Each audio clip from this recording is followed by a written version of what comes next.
And I'm going to start admitting people in. All righty. People are coming in as we speak, and then we are going to go live on Facebook. If you want to invite anybody to watch this, just tell them to go to my Facebook page. That way we don't have to get them a Zoom link. I'm trying to make this as smooth and easy as possible for as many people to be involved that can get some information out of it as possible. Okay. All right, so that's going to go off there. I'm going to go ahead and spread that link around. And now we can go ahead and start the show. Welcome, Chris, from Hands of Time Restoration. First of all, what an amazing name. I love that name. Please go ahead and tell us a little bit about yourself and what you do, Chris. Well, Wayne, thank you for having me. I restore antique safes and vaults from the early 1800s to around 1940s, 1950s. Occasionally, I do get one that comes in newer than that, but I like to stick to the late 1800s to early 1900s safes. Okay. That's awesome. What's your favorite brand to restore so far? The first one I ever restored was a Halls. It was a Joseph Halls safe, and that's probably my favorite manufacturer through the years that I've done. But I like a lot of the rarer ones too, like the Hibbard Rodman and Eli. Those are fun as well. Cannonballs are fun. Kind of in love with them all, really. Are you really? Yeah, they're just so old and so cool. Yeah.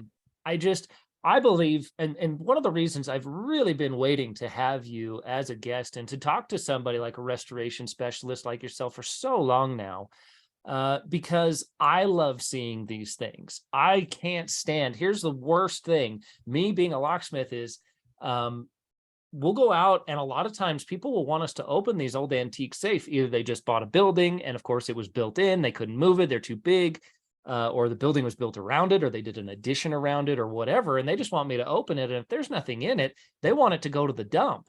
And I'm like, no, you can't do that. That's like a cardinal sin. My goodness, this thing is 100 years old. They're never going to build anything like it again. And That's right. They're literally pieces of art and timepieces of engineering, marvel. They really are. They didn't have a lathe when they made the wheels for those locks. They didn't have any of the machining equipment that they have now. Everything was made by hand. So can you tell us a little bit about the history of the artwork and the mechanics that go behind this? Because I'm sure that's why you feel so passionate about breathing life back into these containers. Yeah, so just the engineering genius that went into them, it amazes me every day when I work on them. So here at the shop, when I do a restoration, it's from head to toe. So if it has cracked wheels, I can repair the wheels, or I have a forge here in the shop, I can cast new ones. If the fireproofing is bad, or I need to get to the internal lock work, like on a hall safe, a lot of the older hall safes, the lock work is buried behind the fireproofing. I can get that fireproofing out, repair that lock work, replace the handles if I've machined new ones or what needs to be done, and pour new fireproofing. The way that they did things back then, I have some documentation, and I constantly collecting and constantly learning as I do this with every safe. But I collect as much documentation and pictures, old pictures that I can find, and how they built these was just incredible for what they had. Like, for example, when they did the castings, I've got a few pictures, and I can't put them on here, but there are a few pictures that I've got of where they had a crucible attached to a crane on the ceiling, and they rolled the crucible out on the crane and they poured it in a mold in the floor. Wow. So the floor was sand, and that's how they made the steppings of the doors. And that's how they poured the castings, and they just poured them in the floor, and then they pulled the molds out and they busted it up and they stamped new ones in with wood. Wow, that's crazy. That's crazy how they had to do, like you said, you just, even the modern day, like safe cracking and drilling and opening these things is look at the equipment that we have. Like you got to compare apples to apples. Yeah. If I have the modern day lithium ion battery, best of the best tools to work with, and I'm drilling something that's 50, 60, 100 years old, and I'm finding it difficult. Just imagine how they had to do it with the old hand crank drill, for crying out loud. And that is no joke. That's something that Yeah. I talked with Dave McOmie about from time to time. And he definitely came from that age, and his mentor, Mr. Corey, was, the same way.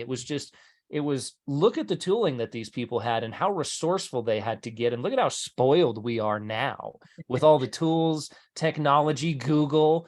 Yeah, right. I can pick up a database and find 80% of the safes ever manufactured and have a blueprint as to how that works at my fingertips.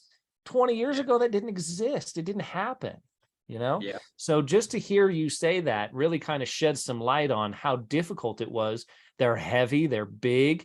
I mean, some of these things came across the country on a horse and wagon, for crying out. Oh, absolutely. Yeah. And in some cases, I've seen documented cases where they've even used ice off of rail cars and moved them with ice. Yep. And it's pretty cool how they were creative to be able to move things that were so heavy. Right. You know? So what is the process behind that? Like, they would get a slab of ice and it would be used to slide the safe, or what exactly would be used for that? Yeah, they would take ice out of the ice. I guess they were like sheds, and they packed the ice with sawdust and stuff like that in the winter, like a cooler. Mhm. They would take the ice, and when the train would come, they would use the ice under the safes to shift them to the mule wagons to get them shifted over onto the mule wagons, and then they'd haul them that way. And a lot of times they would have, like, the banks would have base built in the middle of the bank before the outside of the bank was built. And they would position the safe with the ice on these bases, and then the ice would melt, and that's where the safe would sit. Wow. So okay, because they didn't have anything, they didn't have hydraulics. So in order to get it down, instead of setting it down on 2x4s where it's always up in the air and then we can get up underneath it and move it, it doesn't look set and permanent. It would just set down all the way. I've actually done that with a really big safe and dry ice. Yep. No water. And they also used it. I lost my train of thought. That's okay. That's okay. It's ice and dry ice and just different things that they would use to be able to pull it back down, or be able to, it would melt away so that it would set, because they didn't have the hydraulics. And some of these safes, I mean, give me a weight on one of the largest safes that you've worked on. 6,200 pounds is the largest floor safe that I've ever restored. Floor safe. Yeah, 6,000 pounds. Just to put that into perspective, your average car probably weighs 2,000 pounds. So just imagine 3 of your cars kind of crunched together through the crusher into a chunk of metal. That's what we're talking about. Or a full-size truck, like a big heavy-duty pickup truck. Like, I think my F350 4-door long bed weighs about 6,000 pounds as it rolls off the showroom floor. Hey, I remembered what I was going to say. Yeah, go ahead. It was also the same technique that they used to deliver the large hit and miss engines. Some of the first engines that were ever delivered in factories, they were also used by the dry ice method as well. Gotcha. And some of the steam engines and just some of the stuff back in the day. Yeah, that's crazy. But how cool that they were smart enough to think, hey, it's solid enough to put it on here. I guess I'd be a little sketchy about how a block of ice is going to hold 6,000 pounds. I mean, I would just think it's going to shatter into a million pieces, but who knows? Who knows? All right. Well, we've got a little bit of an idea of who you are and what you do. Let's go ahead and really get this thing going, and let's see what you've done here. So let's go to Facebook. Go to my page. Oh, there it is right here. And I just uploaded these over here. Hopefully they made it up. About 50 of them. So we'll just start at the top. And I'll just let you kind of explain what we've got going on. What is this safe, and what was the project? So that's a Hall Safe and Lock Company safe, Okay. and the client wanted it restored for his business, and he wanted the original artwork to go back on for the most part how it was originally, but he also wanted his business a business picture put on there. So if a client wants something custom done, I'll do it. It colors or whatever. Uh-huh. And it also had the wrong handle on it. It had been broken into before, it had been drilled previously. And this is one of those safes where the locking bars, I believe, are to the outer part of the door. Yeah. So in order to get to that handle, you have to knock out the fireproofing and do all that. And then I re-pour the fireproofing as well. Okay. So this would be the handle, the one my mouse is hovering over. That's the one that needed to be replaced. That's the original, just so people Correct. know. Yeah. Okay. And the finials are broke off on the hinges. And Yeah, we the acorns or whatever. Is that what they yeah. call it? Your name is more technical than mine.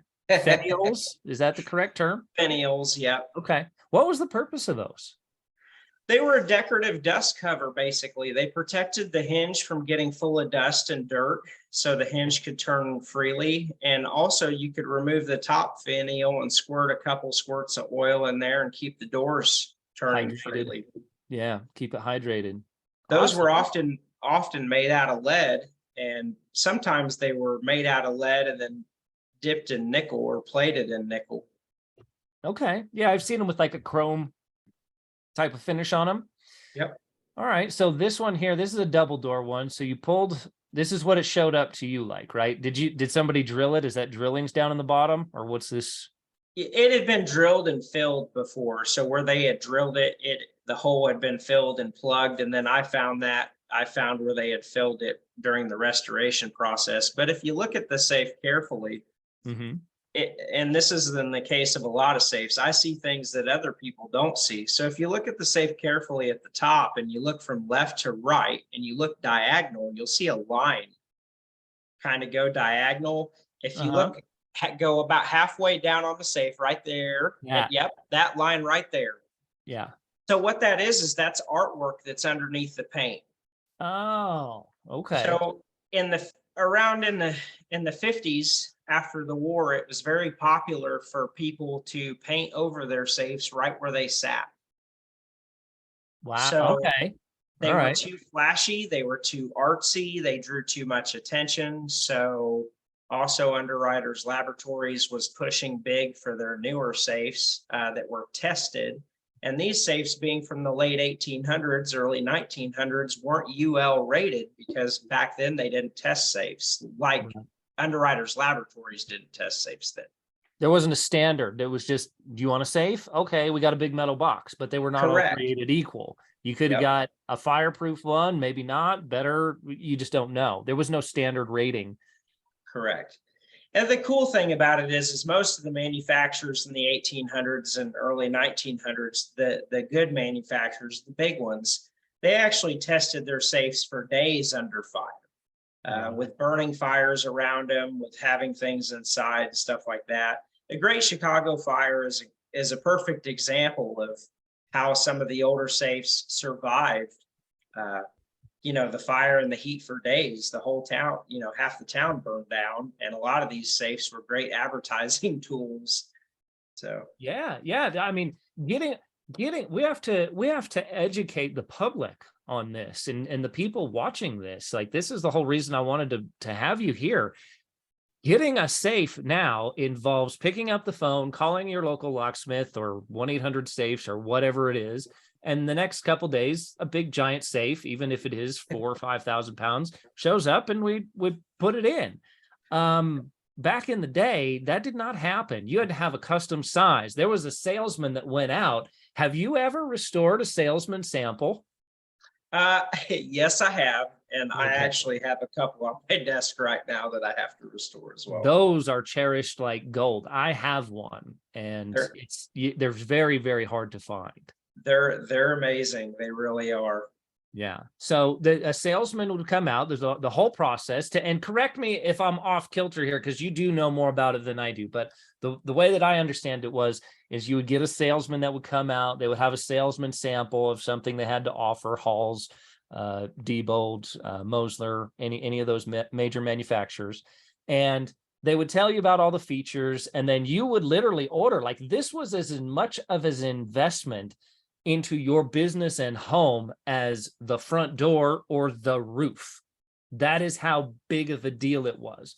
So a lot of times they would specifically, like, I'm sure it was just an option to paint your safe with your company's logo or whatever you wanted on there. And that's where we get a lot of the artwork from, is the artwork was inspired by the actual business owner who would say, hey, here's a business card, here's my logo, here's a picture of our store. They would send that to the safe manufacturer, and they would actually create a mural, hand-painted mural for that customer. It's all part of the process.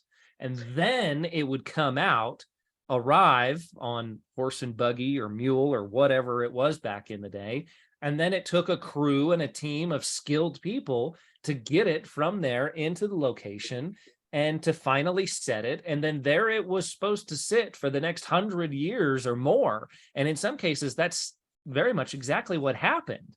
Can you add anything to that sequence?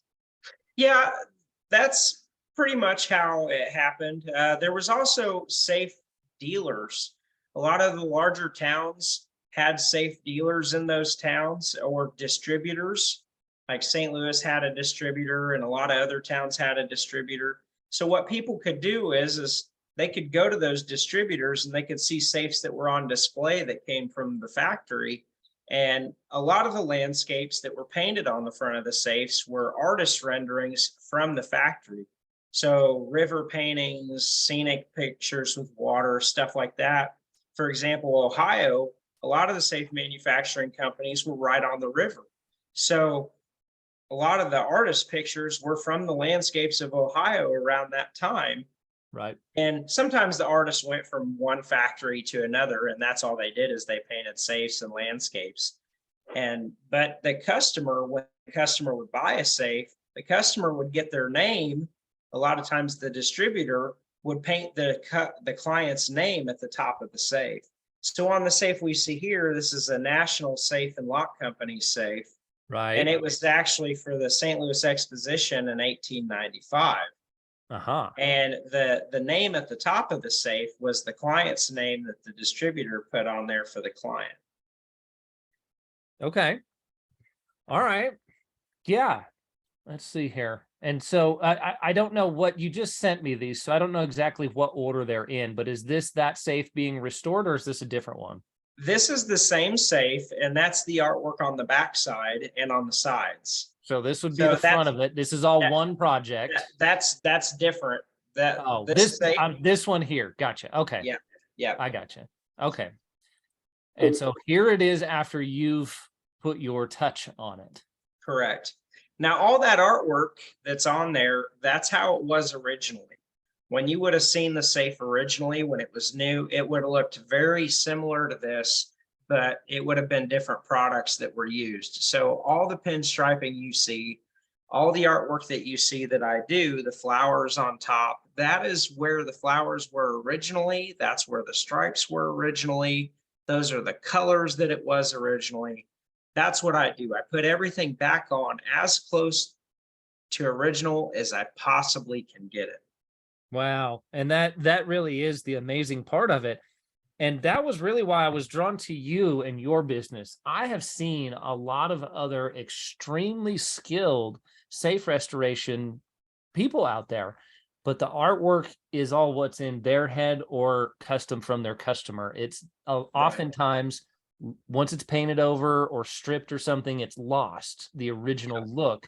And now it becomes a blank canvas for whatever you want to put. And they're beautiful timepieces, but it's very rare. In fact, I've never seen anybody else do it this way, where you try as hard as possible to bring back the original artwork.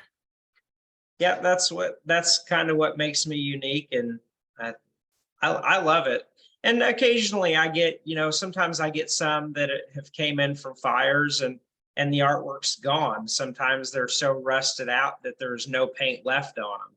And then I Yeah. have to improvise. But even when I improvise, I'm trying to put it back on as close to. That's why I collect pictures. I pay a membership for an archives, and I get as much history and documentation as I can possibly get. I got some friends that are in the industry that are great resources that I can always reach out to if I have questions that help me. So yeah, I'm always learning. That's great. That's great. And so like, I mean, just maybe going into like some of these corner pieces, is this a stencil that gets put on there, or is this gold leaf, or is that hand painted? So What are you doing to get this stenciling here? so what I do is I create a template which is similar to a stencil, and then I paint it on by hand Okay. after I map out the original artwork. So I try Wow. to duplicate them and make them all the same, or All as of close to. this is all hand painted. Yes, it's all hand painted. So I would just like to say that usually even the best artists, when I see a safe restored, no matter how good it is, it looks hand painted. This one looks like it came off a printer. I mean, it looks like it's a sticker. And Oh, I'm there's giving that flaws as in a there. compliment because it looks so good. Thank you. Sorry, go ahead. I said, well, there's flaws in there. You can see them because you did it. I can't see anything. It looks perfect. Thank you. So, all right, cool. And then is this the front of it? Yep, that's the front of it. So And we got a wood handle. You rebuilt all of this stuff. Go ahead and I'll just let you go, man. Tell us all about this thing. yeah, so the first thing I do when I get a safe in is I document where everything is. I map it all out. I use a chemical process and a sanding process to uncover the artwork and find where everything's at.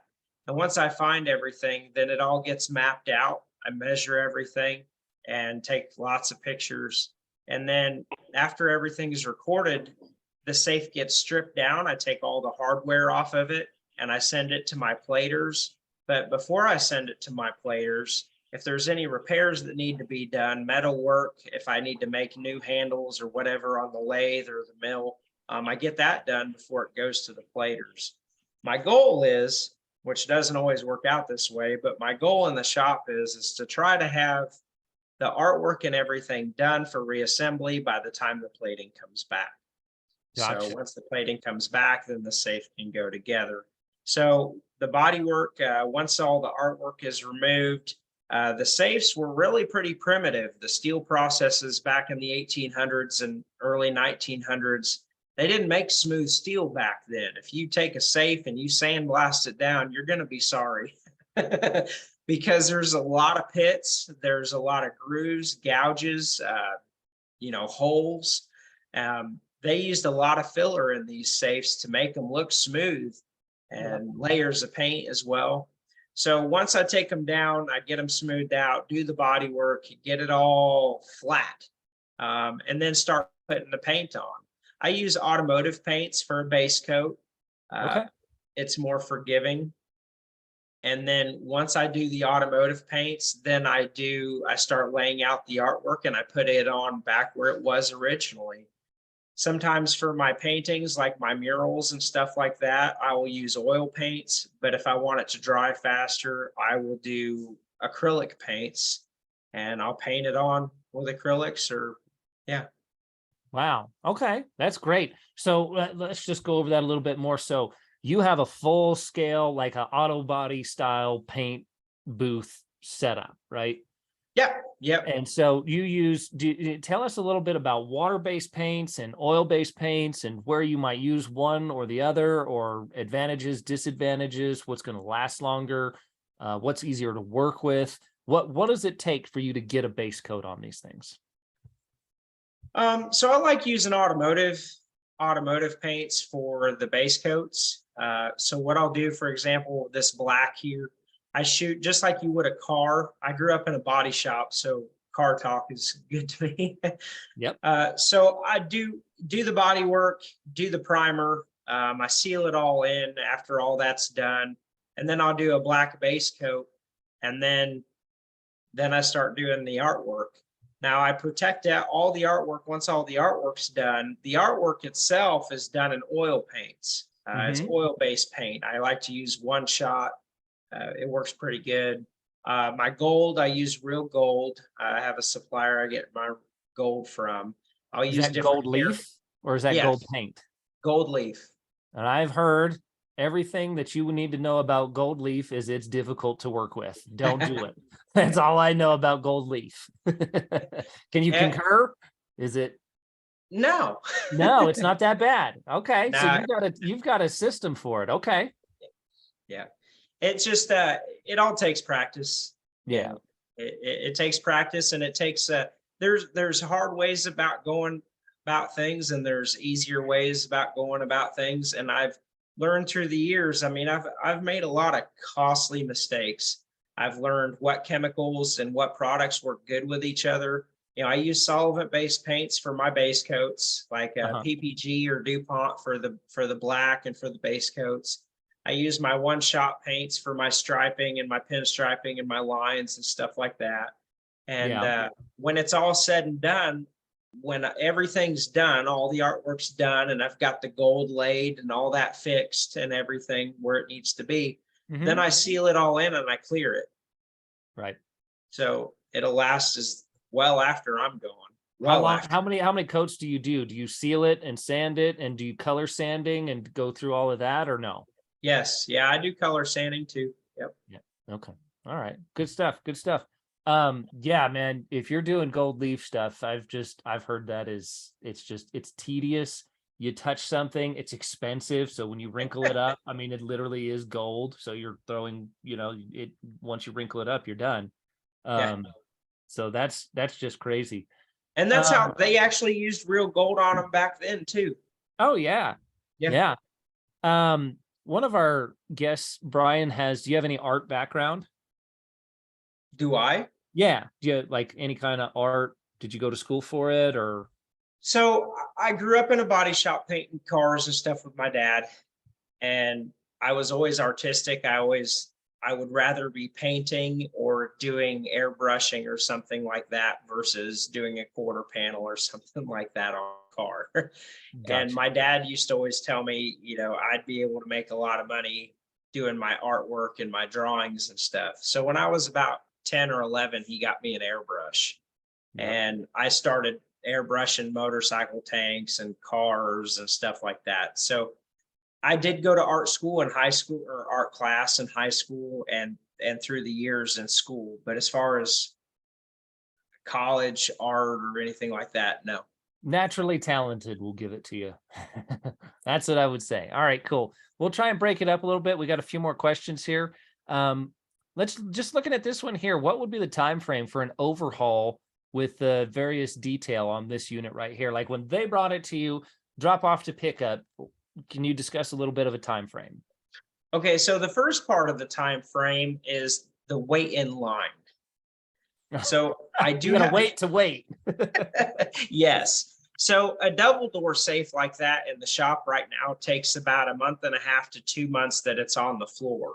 That's from start to finish, the work itself that's involved in the safe, depending on if the fireproofing has to be repoured and things like that. Right. So most of the double doors can be completed in a 2 month process. Now, I'm not working on that safe constantly during those 2 months. I'm hopping back and forth between a few different safes. While primer's drying on one, I'm doing the woodwork on another. And I Right. try to stay busy when one's drying and hop back and forth. Now Obviously the you other can't sit there to let paint dry and let the now, Bondo and all the other yeah, stuff. There's layers, so you do need to have a couple lined up. So you paint, Bondo, prep, tear down, build up, clear coat, seal. You've got an assembly line. Things are yep, moving in the shop. yep, absolutely. And I go from one safe to another. And then the other thing is I work safes in the order in which their spot is reserved in the shop. So the client will reserve a spot, and then the safe will sit in line. And I may have three double doors in a row to do. I may have four double doors in a row to do. Right. So when somebody reserves a spot, people can't jump ahead and say, well, how much did you mine, first? So everybody kind of waits. And so, yeah. Right. Wow, look at that. Here it is. This is the inside, right? Yes, absolutely. And it has a banker's door. Yes. So that a time lock No, or a that one regular does not lock? have that one does not have a time lock inside. Oh, okay, gotcha. All right, so you've got this seal or this crest on here. Is that a separate piece or is that part of the art? It's a separate piece. It's actually a plaque That's that's right. Yeah. So you yeah. sent that off to plating so that they electronically prepped it and then put a new coat of what, nickel? Yeah, I think that one's plated in brass. Brass. Oh, okay. Perfect. And the locking bolts are plated in nickel, and the Here. locking plates or the locking bolts on the banker's door, those are nickel as well with the etchings. Yeah, that's just, I mean, stunningly beautiful. That safe is probably one of my favorite restorations. Yeah, I mean, this is just top-notch work. And then did you rebuild the drawers inside too? Yes, all the woodworking. So safes get done from head to toe in my shop. That's the best way I like to do them. So the wheels get repaired. Anything that gets damaged on the wheels gets repaired, whether it's fixing them or making new parts. The Hmm. wheels, the locks, everything gets redone in the shop. The woodwork gets redone, the inside of the locks get redone, the fireproofing gets inspected, repaired, or repoured, depending on what the safe needs. Yeah. Uh, so from head to toe. So not only are these showpieces, but they're functioning. I mean, they work. Wow. Yeah. No, and that's the best part of it, man. I'm just sitting here for a minute enjoying the awe of this thing. So that's awesome. Let's see, the little day locker door right there. Was that a keyed lock or was that a combination lock? It was a combination lock, Okay. and that door weighed a few 100 pounds. Oh yeah. Oh yeah. And then so let's just kind of explain to people like the layering here. We were talking about that the before but on the pre-show, but the reason that they did all this layering and the reason they came up with the cannonball design with the screw door was due to break-in attempt and nitroglycerin and explosives for that matter.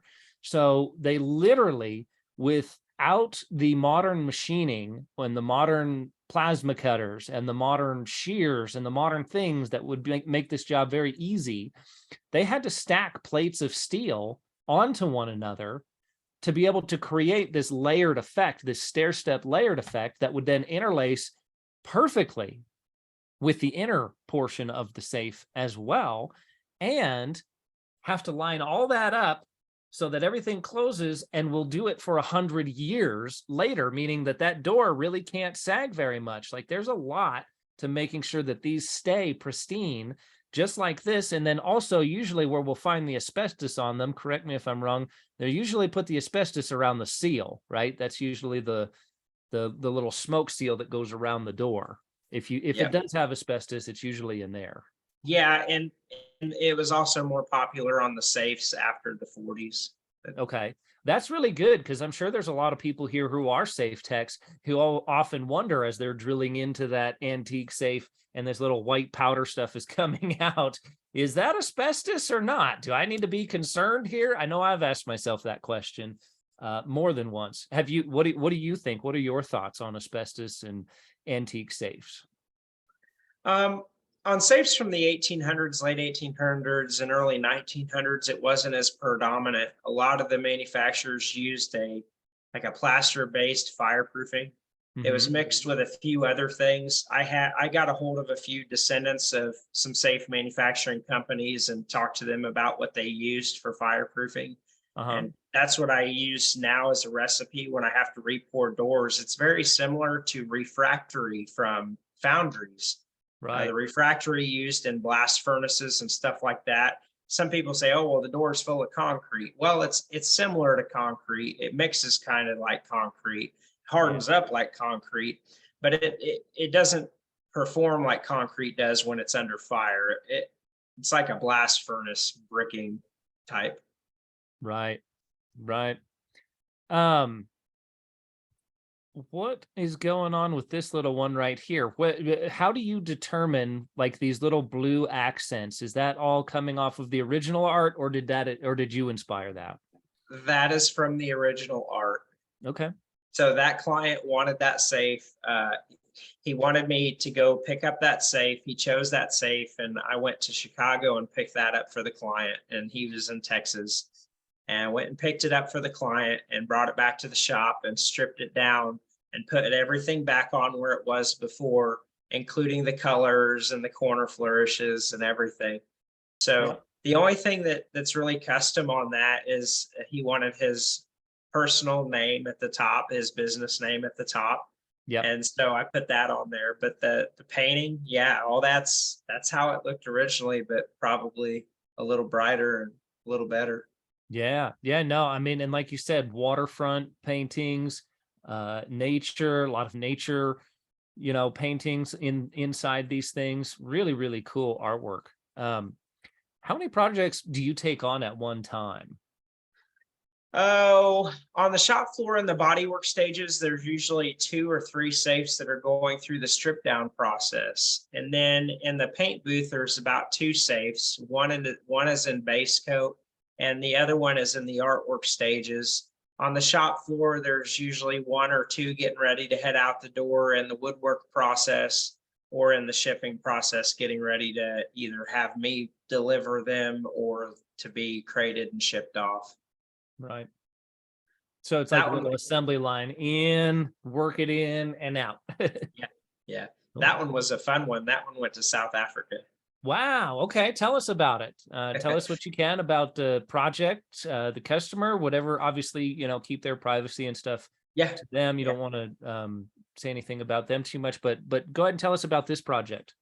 So, I mean, I get clients from all over. So far, I've done 6 different countries, and this one was from South Africa. The guy got a hold of me, and he said he wanted a safe that looked similar to this, and I located the safe for him, and he fell in love with it, and he said he wanted it. So we came up with a price, and I ended up restoring it and putting everything back on it, and he loved it. And then I he wanted me to deliver it to the shipping yard, so I went ahead and drove it to, I think it was Miami, Wow. and took it to the shipping yard down there, and I crated it up. It was ready to go, and it got shipped to South Africa. Wow. That's crazy, man. That's beautiful. Look at that thing. Just breathe the life right back into it. It looks like a little pond and a farmhouse and a tree. I mean, this Yeah, was what you saw. They painted what you saw in those days. yeah. And how peaceful and tranquil that looks compared to our metropolis suburbia now. My goodness. Now there's probably a giant skyscraper on this property. And Right. that probably was inspired by a real house, real covered wagons, real, real sights and scenery like that. Yeah. Um, so if you've got people calling you from overseas, how do people find you and how much of a demand is there for your particular skill and talent? Are you just like all of it just kind of has to go through you, or a very select handful of few people? Because I can probably count on one hand how many people I would trust to restore a safe, a country like in the world. Yeah. Uh, well, how to answer that question. I've been blessed for what I do. I never imagined 15 years ago that restoring safes was something I was going to end up doing. But I would say now I'm at least 18 months out. I've got 18 months to almost 2 years worth of work that's booked up. Wow. So I I cannot personally, I can't get them out fast enough. I wish I could, and I'm actually looking at ways at expanding the business and getting bigger, but bigger in a way where I don't affect quality, because that's very important to me. Every line, every detail. I have clients that just want me to do the paintings on them. So I'm trying to get faster and more streamlined in the shop to where I can get them out faster, but yet not affect the quality.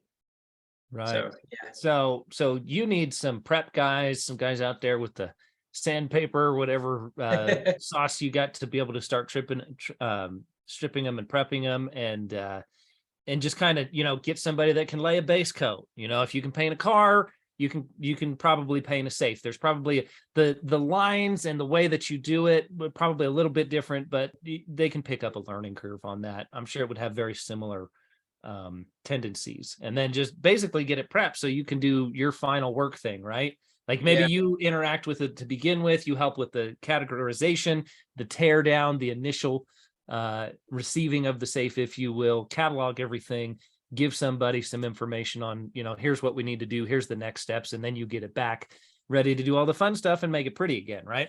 Right. Yeah. And I actually about a year or two ago, I did hire a helper, and I have a new helper now, and he's working out pretty good. And he helps me, and he's learning, and it's just a process.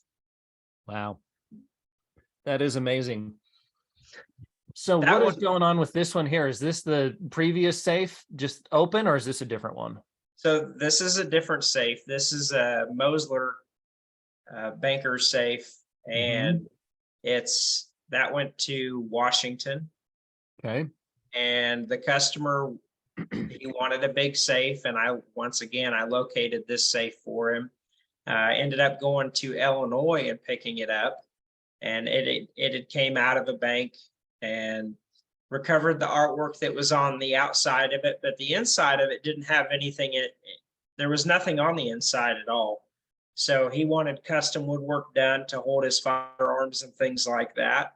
So I made the woodwork for the inside and restored that one. That's beautiful. And then if you look really close, you can actually see some of the metal etchings Yes. inside on here. And then what do they call this? It's like machine spinning or something like that. What is that pattern called back here? Some people call it jeweling. Jeweling. That's it. Yep, jeweling or engine turning. Yep. Engine turning. Yep. Engine turning. Yep, How do you replicate that? Or is that something, is that one it's of the trade secrets? it's done with a mill. With a bell? With a mill. A mill. Okay. All right. Right on. And then you can put that right on the back of the lock and everything too, right? Yeah, the designs that were on the back of the lock packs were a little bit different. Some of those were done by engine turning, and some of those were done like engraving type methods. Yeah. Who does the etchings for you?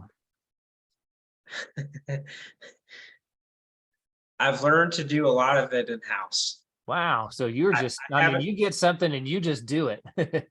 I haven't found anybody yet in the United States that can redo the etchings for me.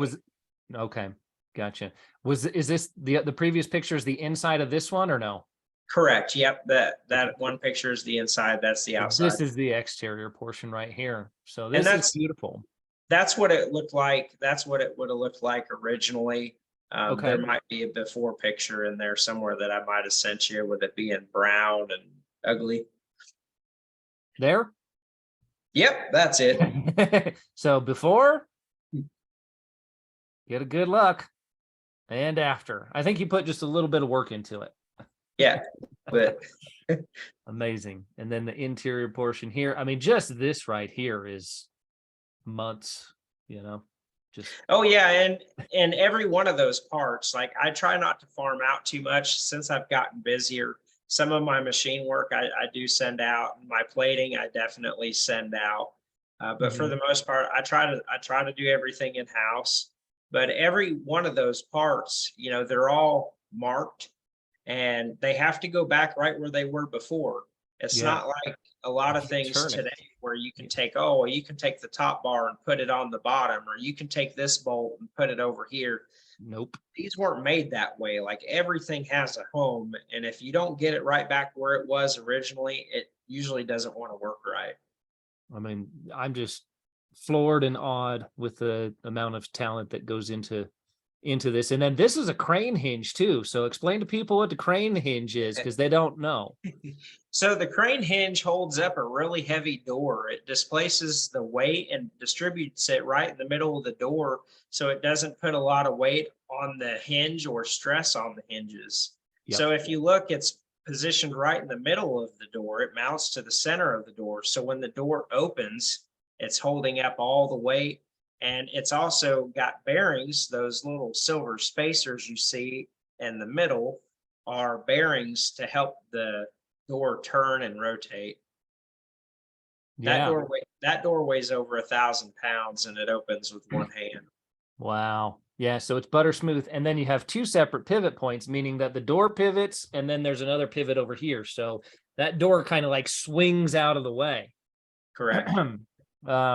Popular on big vaults too, just because of Yes. that. Taking, like you say, you're taking the stress of a pin that would normally go up one hinge that's in the middle of the shear line between the safe and the door, and you're putting all the weight on that one hinge right in the middle of it.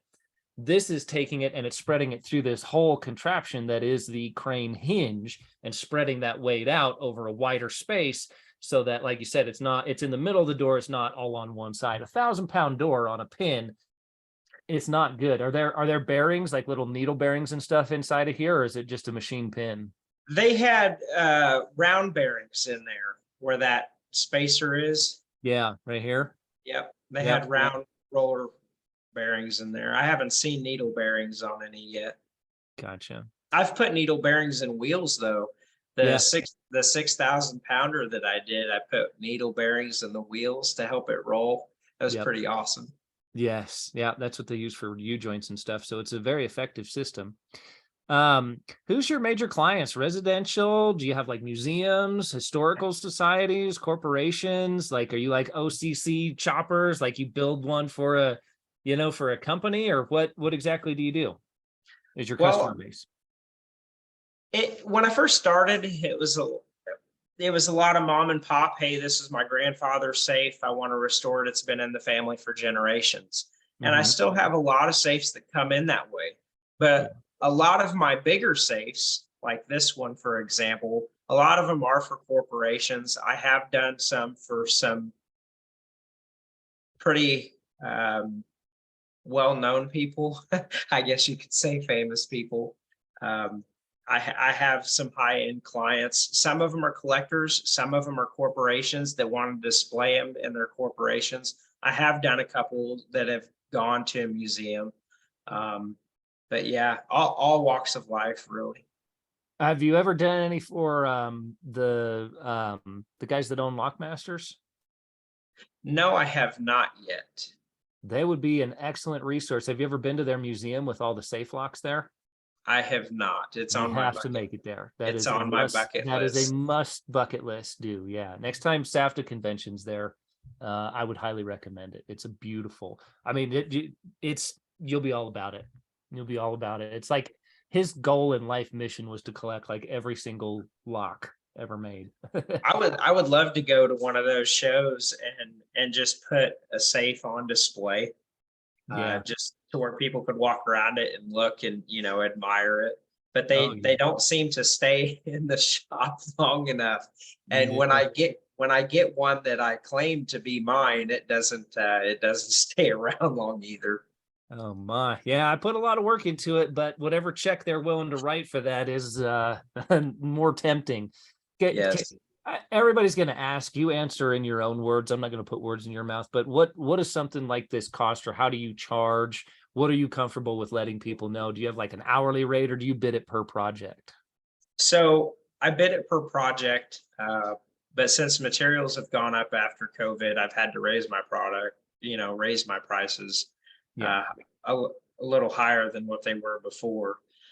It depends on the safe. If it's a small floor safe, restoration could be anywhere between a few $1,000s and then go all the way up. I mean, Sky's the limit, yeah, I mean, it just depends on what's involved, like as far as the plating and if they want, custom paint done and stuff like that. Like this one here that you're showing here, it had just the paint alone, it had probably close to $300 worth of paint in it. Right. So, and then the plating bills have, the plating has gone up also with materials and anodes going up. The 6,000 pounder that I did, the plating bill on it was close to $10,000. Right. And Just the that's just the plating bill. So then your that's time, and it's big, and you got to put, I mean, so they're, you know, yeah, they're shelling out some pretty significant funding for something like this, as they should, as they definitely should. yeah.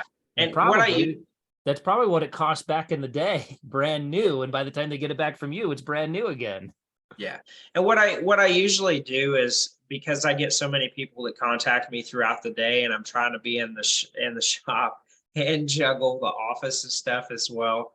Yeah. What I'll usually do is I'll look at pictures. People send me pictures. I'll request pictures. I look at the pictures, and then I quote them back a general price. And if they're willing to do it after that, then I'll take the time and write up an estimate. We'll go from there. Kind of like tattoo artists. You got to pay for the drawing. Otherwise, they'd be doing nothing but drawings all day. Absolutely. Yeah. And I love talking to clients from all over the world. I mean, all different walks of life, all kinds of histories. You know, I've worked on safes that have been burglarized before, and they have a story. And I've worked on safes that, like this safe. This was pretty cool. So they only made the Hibbard, Rodman, and Eli for about 3 years. Wow. It wasn't made for very long. And this safe actually had a false bottom in it, with like little trap door hinges that opened up to access the bottom. That's cool. That's cool. That actually, that brings me to a point.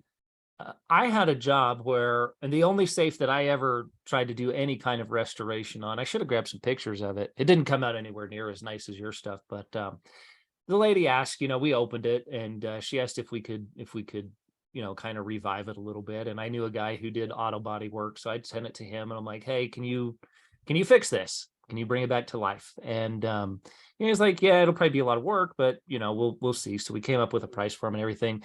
So I spent a good chunk of the day trying to get this thing open. Hours. I mean, just hours going back and forth, back and forth. And I open it up, and do you know what I see inside? A hole this big that I could have stuck my melon in the bottom of the safe. I wasted all that time. I could have just flipped it over and just pulled the guts out of the back and had it opened up in 15 minutes.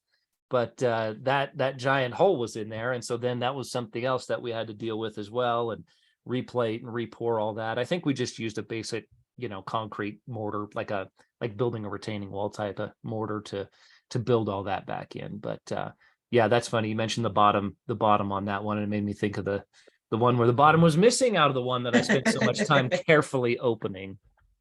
Well, you reminded me of when I was talking about that. You reminded me of the booby traps that they used to put in them. Tear gas. Yes. Yep. So you've seen those. Oh, absolutely. Yep. Everything from the glass vial types to even the shotgun canister charges. So you're saying that you have seen explosives put into a safe as a deterrent? Oh, absolutely. I have one right behind me. Oh, okay. Which one? That one on the corner?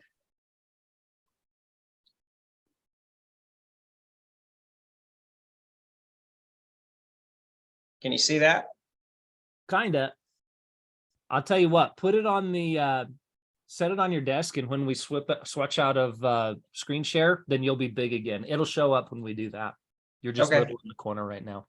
That's cool. I thought I heard one of the other safe tech guys say that they've never found explosives inside antique container as a theft deterrent system. It's always been some kind of tear gas or something. So that's really interesting that you say that. That's pretty Yeah. cool. So this one it's a tear gas shotgun shell, 12 gauge. And Wow. it's three of them tied together, mounted on a plate. Mhm. And the whole door it was actually on a vault door for a bank. And the whole door was lined with tripwires, including tying to the back of the lock pack. So if anybody punched the lock or cut through the door at any point and severed any one of those wires, it would fire all three of these shells at the same time. Where do the shells go? What do they explode on? Like in your Uh, face or what?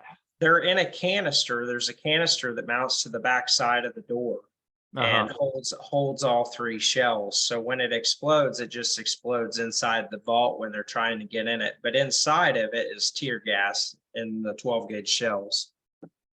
Okay, so it's not going to come through the door and stop an attack. It's if it's already open, or if It's if they're trying to get in. It's like a pressurized tear gas charge, so gotcha. Okay, it'll gotcha. blow that, and then the tear gas will come through the openings in the safe, and then deter them from cutting into it anymore. Stop what you're doing. Plus, a big bang goes off. You're going to wonder, what the heck are we doing? Maybe we should leave before we get blown up. Maybe there's an Ab- easier vault down the street to go get into. It doesn't have Absolutely shotgun pellets and tear gas built into it. correct. And a lot of people will say, "Oh, well, that." When they see the older ones that are in the glass vials, they'll say, "Oh, well, that's nitroglycerin." No, it's Tear not gas. nitroglycerin. It's tear gas, and You wouldn't want to put nitroglycerin in there because it would have blown up on the bumpy road putting it in. exactly. So this is your red safe when it showed up, right? Yes, That's beautiful. Look at that. From that to that. Not even on the same planet. You wouldn't even I be able love to that tell. color. And Yeah. the client actually, he asked about changing the color about halfway through the restoration. And I was like, I'll put whatever color on it you want, but I don't know about appraisal value. This is And gonna pop. it actually appraised really high. Wow. That's crazy. That's crazy. And he had offers on it after it appraised too, and he won't sell it. So that makes me proud. That's it, man. Yeah. Have you ever established your own museum, or have you contacted museums for restoration, like the Smithsonian or any local ones, or have you had any historical societies contact you, or how do you work that? So I have it's been quite a few years since a museum has reached out to me. I did have a couple pieces that were pretty rare that the Smithsonian was interested in getting a hold of, but I Mhm. had the entire safe. The safe was rare, the lock was rare, everything about the safe was pretty rare. And they were only interested in really the lock. They didn't want the safe. And I wasn't interested in parting it out just because that's not what I try to keep them all there. I'm not trying to Yeah. rob one part of it. So that deal didn't go down. That's just that safe ended up going to a collector 100% as it should have. So Have you restored any hobnail safes? I have not fully restored a hobnail safe, but the one that I do have is in my living room up at the house. That was really cool because you had to have a blacksmith and a carpenter work together to be able to build that. For people that don't know what a hobnail safe is it's basically one of the first secure chests of all time. Like, they had them on old antique pirate ships and stuff like that, and it was basically a combination of wood, steel straps, and rivets that they would hammer together, and the carpenter would have to do his bit and make the internal portion of it. The blacksmith would do his bit, making the straps and the rivets and pounding the thing together. And it would be on the blacksmith. The blacksmith are actually our locksmith's ancestors, because they had to build the lock and the key to build this thing to make it work together. They had to build everything in house, much like you're trying to do right now, or what you're doing right now. Can you explain a little bit more about that and how those were made? Anything you want to tell us about them that you've come in contact with? Pretty much everything on them. When you get them up close and you look at them, they were all made by hand. The hobnails, some of that stuff was hammered out. The steel straps were hammered out and flattened out by hand. The the woodwork and stuff was soaked in a water solution to help make the internals somewhat fireproof. It's said that they were fireproof, but as they got older and dry out, things like that, I don't know about trusting them as far as fireproofing anymore. Right. I haven't seen any that have survived fires, but I haven't really seen any that have been in fires, since I've been doing this. So Pretty they are rare. pretty rare, but they're pretty awesome. Most of them are key lock. Yes, key lock. Those They didn't even have a combination lock. It wasn't invented yet. It correct. came from overseas. Now, did they invent the hobnail safe here, or did it come from the UK or somewhere else? I think a lot of them started in like around France and areas like that, England and France, and then they were brought over here. But I could be wrong. I mean, I'm pretty sure that's early. usually the way that it works is and I mean, just being in the safe and vault industry, the American safes are tin cans compared to the ones in UK. Like just the security measures, all the stuff built around them, with the exception of the antiques. Now the antiques, they were built right. The stuff they build now, not really. And Um, there was some guys that came over, came over on the boat, immigrants and stuff like that that came over and started factories and started producing stuff here. I mean, we're all a lot of us are basically immigrants that came over. So that's right. So why was Cincinnati, Ohio such a big mecca of these safes? Who was there and why was that such a dominant safe building mecca? the steel mills and the river. Aha, which is So why we have a lot of aquatic scenes, right? yeah, yep. So the river was a huge transportation hub in the 1800s. It was kind of like the Mississippi River is today. No Uh, trains yet, right? yeah. Well, they had some trains. They were starting to do trains and stuff like that. But But they didn't have most of track laid out everywhere. correct. So, but most of the transportation was by boat, and a lot of those manufacturing facilities were right there on the water. So it was easy to get to, navigate and haul them off and distribute them all over the place. And they also did it with horse and wagon and train as Yep. well. So walk us through this guy right here. Tell us what's going on. It looks like there's a couple pictures along the process along the way here. Talk to us about this guy. So that one came in pretty rough shape. The handle was broken off on the right side. That is a Marvin safe from New York. Was that before they were Herring Hall Marvin? Yes. Okay. Yes, that was when Marvin was by himself. And the scallop on the left-hand side was broken and the wheel was broken as well. So it came in teeter-tottering. Oh boy. That All right. safe. So you got it up on blocks here. So you Yep. can replace the wheel. Yep. And then this is the side. Yep. And you got it on different blocks all the way around, 4 separate blocks in the middle. Yep. And then this one's got all the fireproofing gone. Now, did it show up exactly like that, or did you chisel all that stuff out of there? All that stuff has been knocked out by us. Okay. So yes, all that had to be removed to be able to access the locking mechanisms that are inside, buried underneath the fireproofing. Okay. And all that stuff had to be able to be removed in order to make new handles and those parts. And then we have inner doors with probably a handle and a key. Or Correct. Yeah. And those are what I call day doors because they're the thinner doors. yeah, they keep it locked. Everything's under lock, but you don't have to do the combination. Yep. So what am I looking at here? Looks like some sanding, maybe some like circular, some kind of oscillating sander of some sort is used to help prep the safe.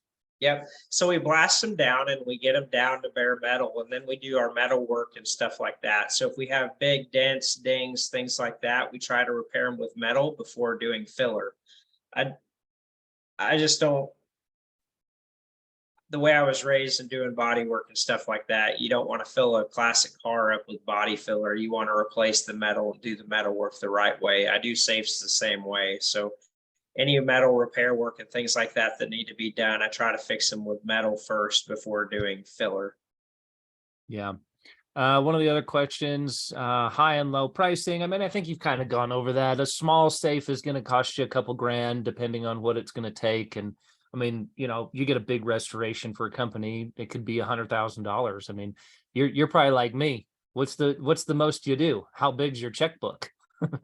Yeah, I've actually had a few clients that I've had to turn down because one, their project is too big. I can't get it in my shop.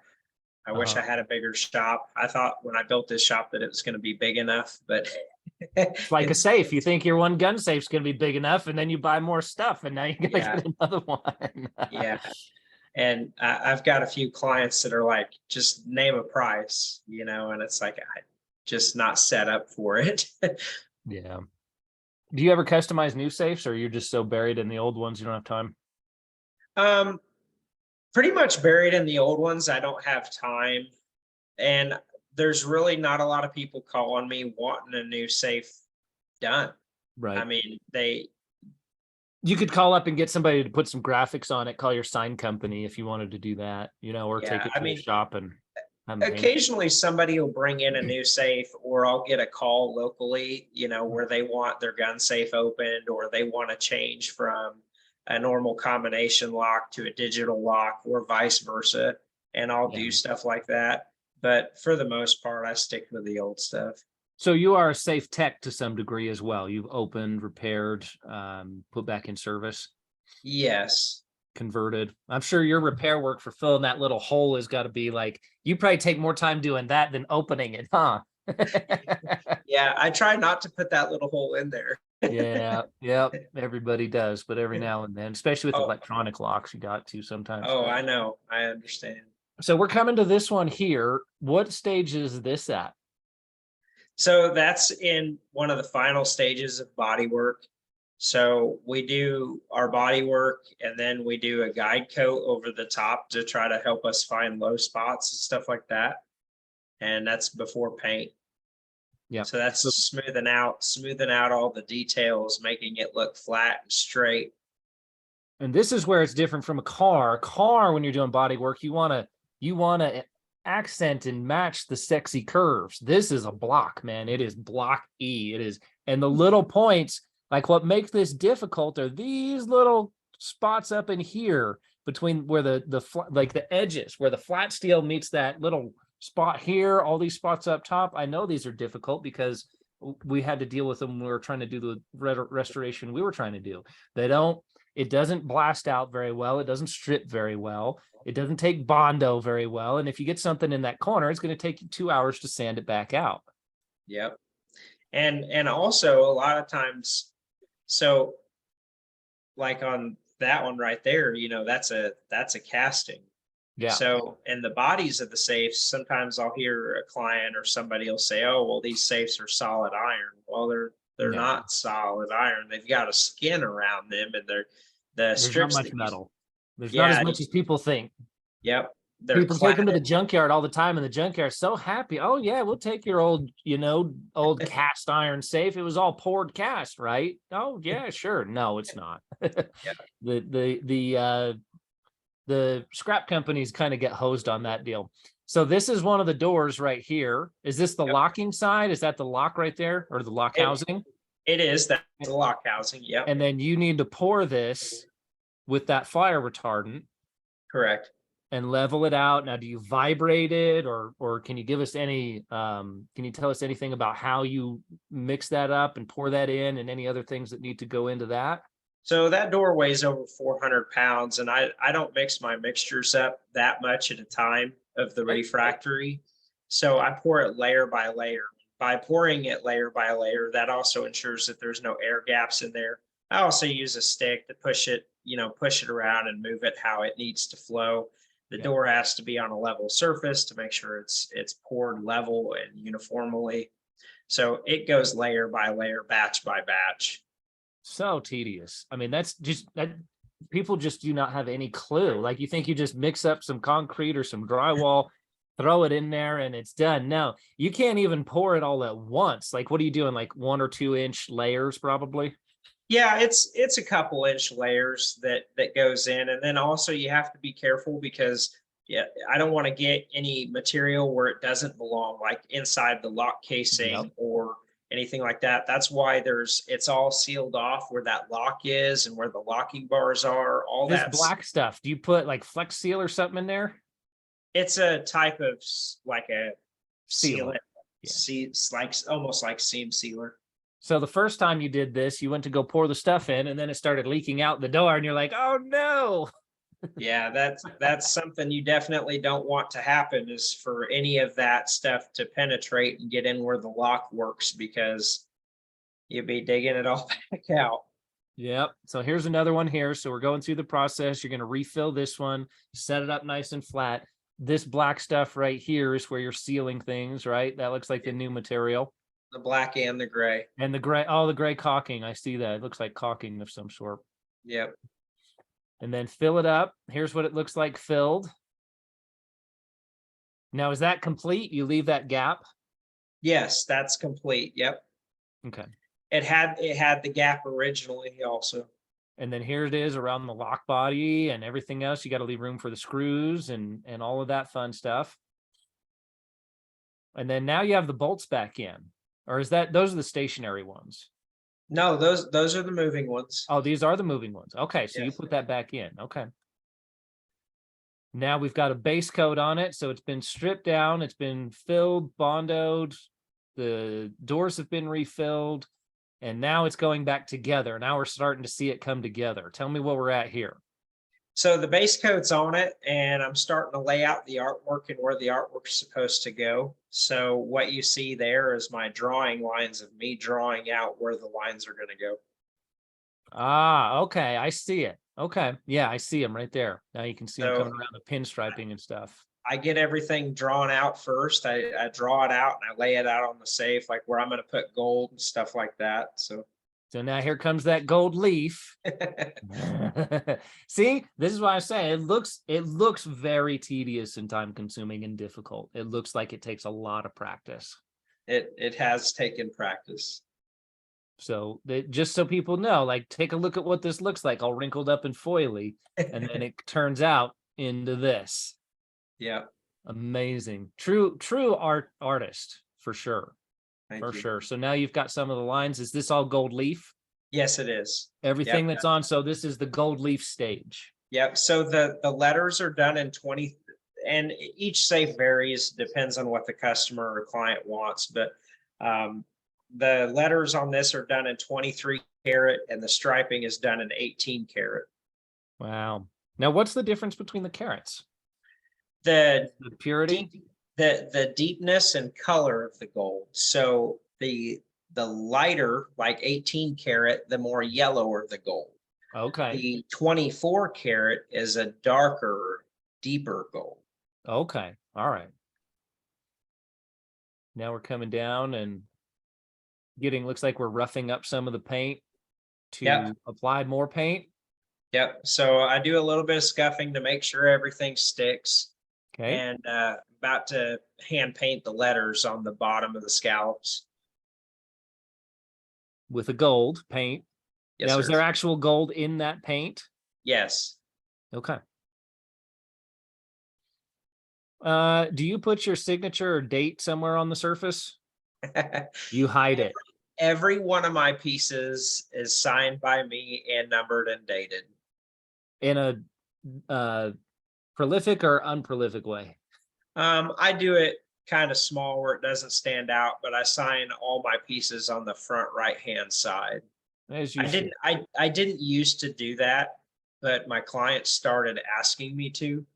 And so I've just been doing it for a little while now. 100 or 200 years from now, we're going to want to know that one of these pieces is going to be in a museum next to a Rembrandt.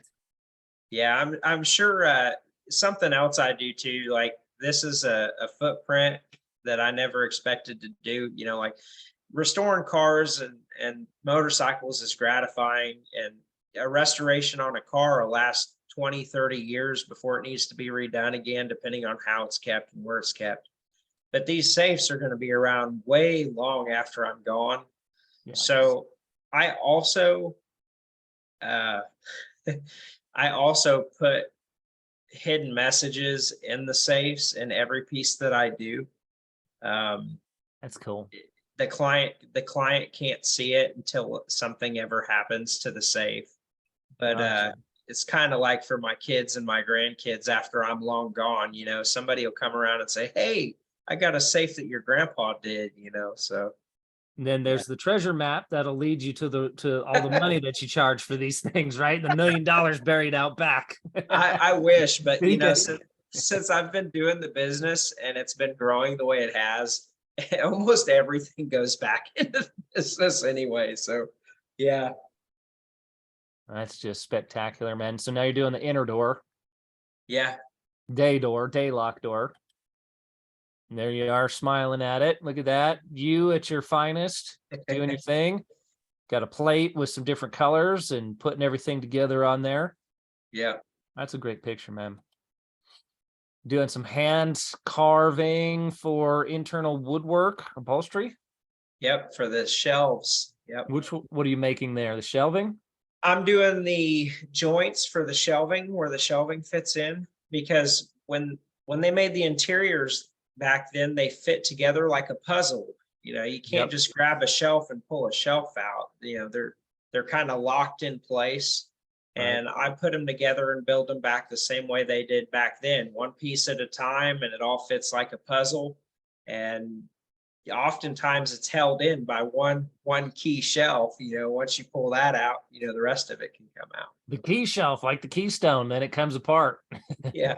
So here's the shelving that you're talking about, and you had to cut all this scrolling and everything out on your saws and Yeah. the boxes and all this stuff. You got to make all of this. Yes. That's beautiful. And that's all it was just that thin plywood back in the day too. Yep. Some of them. Yep. Cool stuff. Sanding everything down, just making everything fit nice and perfect.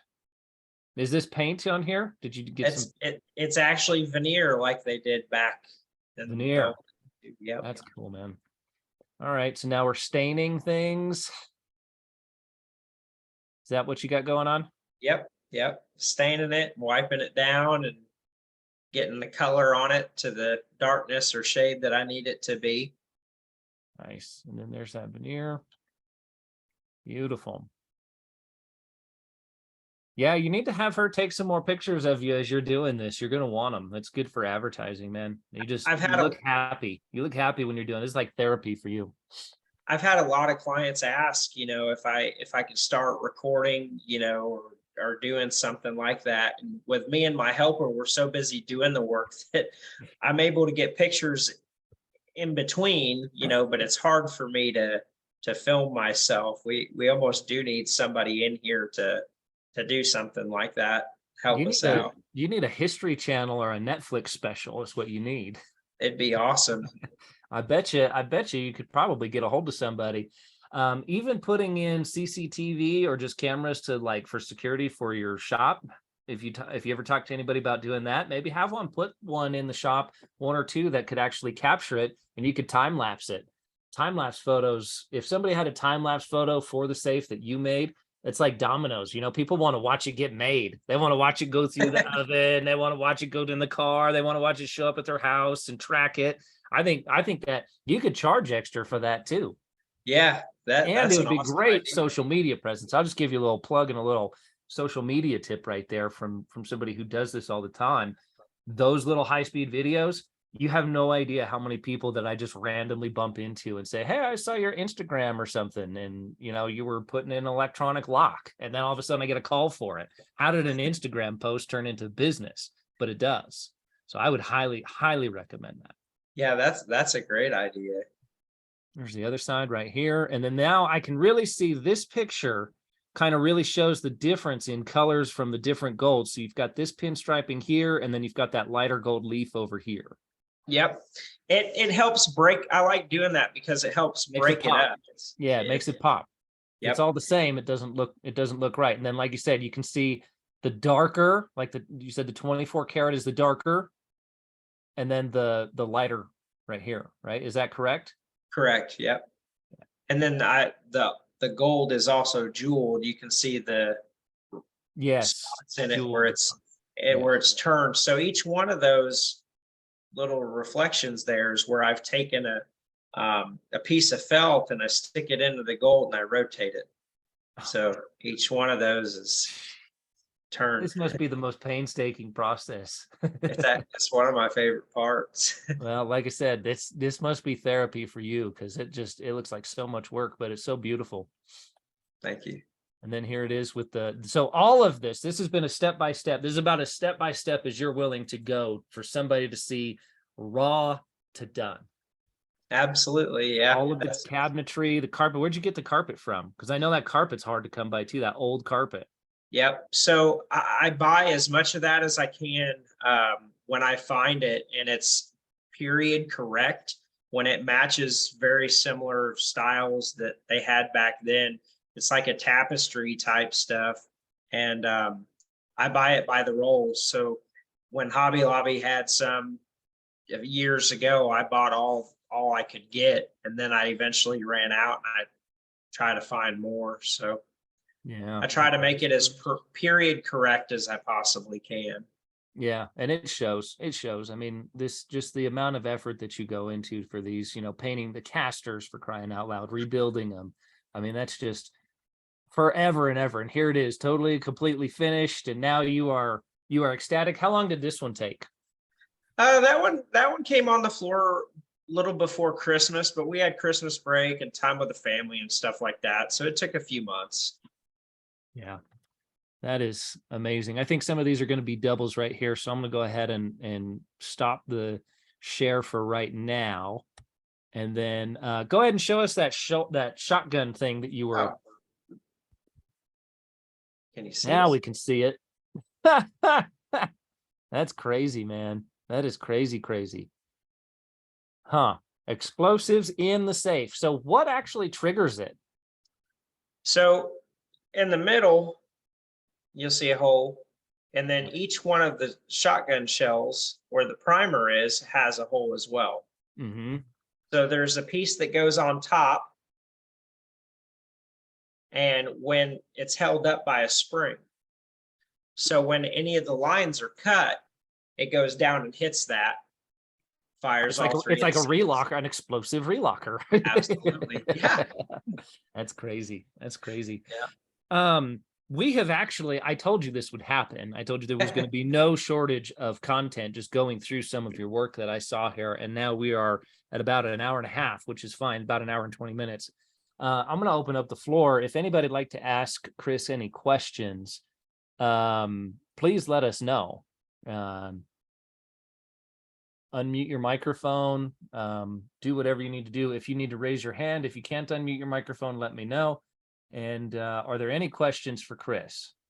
Chris, I just want to say I've been thoroughly impressed. Thank you for sharing that. Hey, thank you so much. I appreciate it. Thank you, John. John's the one that's been asking a lot of these questions in the chat box over on the side. Okay. Any other questions, comments, concerns?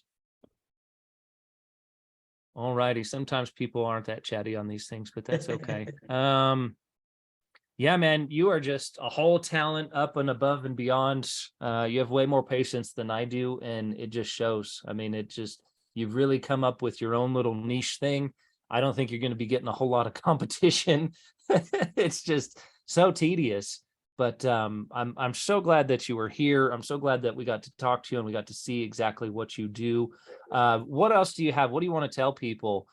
This is going to be for public too. So just go ahead. And if you have new clients or locksmiths or any message to anybody in the industry or otherwise or public, let them know.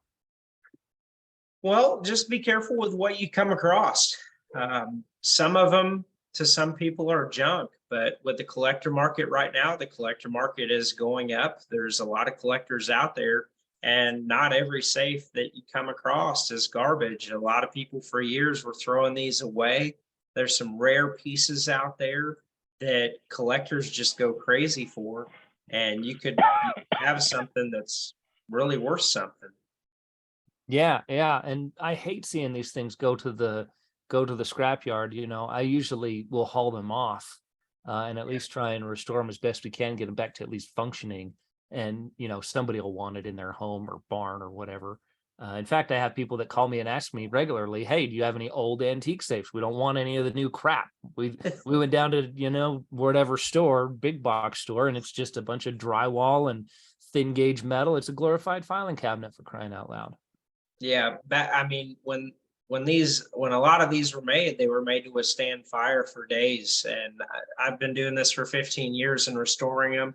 I've restored many that were in house fires. Some of them I've restored and had to restore again because they were in a fire. And to this day, none of them have been compromised internally from a fire. Yeah. So that's definitely. I opened up one safe. The thing that kind of caught me down this road right here was actually the Ted Bundy safe that I had opened up a long time ago. And it actually ended up making the news. And this was it here. They did another couple news stories on it, but it was in the local newspaper, local Fox TV news. I think it was on ABC, national news, and it actually made it all the way over to the UK. Huh.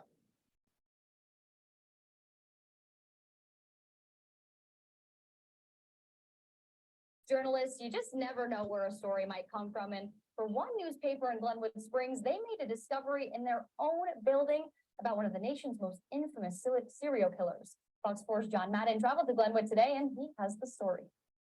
Tucked away in the office of the Post-Independent was a black safe that no one really knew what was inside until a local locksmith opened it up and they discovered pictures of a man who once shocked the nation. It's safe to say that this old safe in the Post-Independent office has been an afterthought. We use it more or less as counter space. But the intrigue of what was inside ran through the minds of the staff for years as the safe sat in the corner. We've wondered what was in there, assumed nothing, and had been told, oh, nobody will ever be able to open it. But actually one person could open it. He just didn't know it yet until he stopped by to get the word out about his locksmith business. Came in and I was gonna place an ad with the Post-Independent. It's a local paper. I wanted to post a local ad and saw it while I was waiting. But the safe ended up taking all of his attention as the curiosity started to set in. Have you guys used it? Does it work? Is it open? What do you know about it? And nobody really knew anything. And so I just threw it out there. Hey, you know, we'll open it up for you if you guys want to check it out. So after getting permission to crack the safe, Winton opened sesame. We've got our bank bags. That was just a sign right there that there's something in here more than you would normally see. After finding things like floppy disk and old documents, they checked the top right drawer, and once opened, the small newspaper was in for a big surprise. We came upon some envelopes that were marked things like New Year's baby and fatal accident near Redstone and Bundy capture. A picture is worth 1,000 words, but for Essex, he only needed 6 to describe what he found. Oh my gosh, Ted Bundy pictures. This safe was actually, this was right when he escaped from the Garfield County Jail here in my local town. I live here where all this happened. And those photos were put in there and locked away, and that was it. They hadn't been opened until now. So that kind of gives you an idea of the time frame as to when the last time that door was closed. And it was literally like a time capsule. An envelope from 1977. Hadn't been open since 1977. The infamous serial killer Ted Bundy, from when he was awaiting trial for an accused murder of a woman in Snowmass. Those are the photos. One of America's most notorious creeps and serial killers. And Winton was just as surprised as anyone about what they found. Most old safes that are going to be in a business, you're really just not going to find more than paper clips and rubber bands. And after reviewing the pictures, the facial expressions are what really caught the attention of Essex. He's got this smile on his face, and it's just, it's really sickening. Bundy was executed in 1989, but these pictures serve as a chilling reminder of the man who once terrified Pitkin and Garfield County. He preyed on young women, and ultimately confessed to killing 30 people. It's thought that he killed more than that. Now there's another black safe that's currently in the office that the locksmith just got permission to open up. And he's definitely anxious to do so because just like the last safe, you never know what you may find. Reporting from Glenwood Springs, John Madden, Fox 4. What a cool find. Now, the staff is not sure yet what they're going to do with these pictures at the moment, but are considering just putting them back in the safe as is. Pretty cool stuff. So that's my little blurb to, if you want to go ahead and put yourself out there, put yourself out there a little bit. If you see one of these old boxes, offer to open it up. I got more advertising out of opening that one safe than anything else that I could have possibly done. I could literally not have bought that much advertising with $1 million. There's no way you can get that kind of press, news exposure, etc. And it was all because I had to offer to open it for them for free twice. as a matter of fact. It was actually, I had to convince them to let me do it. And then, you know, the rest is history. It worked out really well. But that's my story as to why I love these antique containers and why I cherish them and why I try and put them back into service and treat them with the respect that they deserve, as opposed to a lot of these guys that just go out there and get them open, you know, trash them, wreck them. And then that little piece of history is now gone. So, all righty. Did anybody come up with any final questions? Anything else? All righty. With that, we'll wrap it up. Chris, do you have anything else? Final words? Thank you for having me. It means a lot. You know, like I said, I never expected that my business would be where it is today, with people finding me from all over the world. And this is my first interview online, so I'm learning the whole computer thing. My wife calls me a dinosaur. But thank you guys for having me so much. And like I said, you know, follow my page, follow Wayne's page, and thank you for having me. Yes, sir. Thank you so much. They can find you on Facebook, Instagram, all the fun pages. Hands of Time Restoration, correct? Okay. Yes, Hands of Time Restoration at yahoo.com, and also on Facebook at Chris's Safe Restoration. That's awesome, man. Awesome. Well, it looks like you really do love it. It looks like you get to take pride and passion in your work. You're a true artist, a true craftsman, and they don't, much like these antique safes, they don't build them like you anymore, sir. Thank you. All righty. With that, we'll wrap it up. Have a great day. Hope everybody enjoyed the interview. Talk to you later, and we'll see you on the next one.